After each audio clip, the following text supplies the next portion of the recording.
Un berger qui s'appelait Uhban, fils de Haous, a emmené un jour son troupeau de moutons pour paître en périphérie de Médine. Le troupeau s'est dispersé dans le pâturage et le berger a pris place au sommet d'un rocher et il observait son troupeau. Il s'est mis à surveiller ses bêtes et il promenait son regard aux alentours pour s'assurer qu'il n'y avait pas de problème avec ses animaux. Quelques minutes plus tard, un grand loup s'est attaqué à l'une des brebis. Le berger, Uhban, a entendu les cris de la brebis.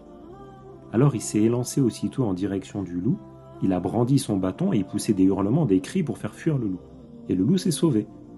Sauf qu'il s'est arrêté plus loin et la brebis rescapée a rejoint le troupeau. Le loup s'est mis à regarder Uhban, mais il l'a regardé avec un regard de blâme, un regard un peu réprobateur. Et il lui a dit, parce que Allah a accordé au loup la capacité de parler. Il lui a dit « Ô esclave de Allah, tu t'interposes entre moi et cette nourriture que Dieu a envoyée vers moi ?» Le berger, il a été surpris. Il a ouvert les yeux en grand, comme s'il ne croyait pas ce qu'il voyait, comme s'il ne croyait pas ce qu'il entendait, parce qu'habituellement, un loup, ça ne parle pas. Et il s'est mis à dire « Mais c'est une chose étonnante, ça, c'est un loup qui parle ?» Et le loup, il n'est pas resté silencieux très longtemps. Et il a recommencé à parler une deuxième fois. Et il parlait dans une langue arabe qui était éloquente, qui était claire. Il a repris en disant « Tu t'étonnes de m'entendre parler ?» Alors que le messager de Allah, alayhi salatu wassalam, est là derrière ses palmiers. Et le loup, pendant qu'il disait ça, il a fait signe avec sa patte avant en direction de Médine. Le messager de Allah est là derrière ses palmiers. Il parle aux gens d'événements du passé.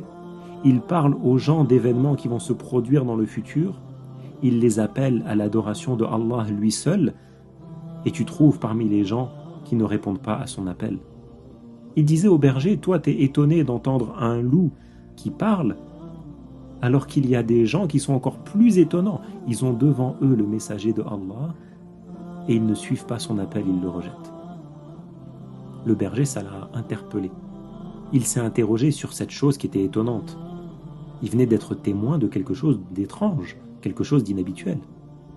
Alors il s'est levé, il a rassemblé immédiatement son troupeau et il est retourné dans sa bergerie à Médine. Il est entré dans la ville de Médine et il a cherché à voir le messager de Allah. Il est parti avec le désir d'entendre qui est le prophète et de faire le récit de ce qui venait de lui arriver au messager de Allah, alayhi salatu wassalam. Alors il a demandé aux gens, où est-ce que je peux trouver le prophète de Dieu? Et les gens l'ont amené jusqu'au prophète. Quand il était dans la maison du prophète, le berger Uhban ibn Haous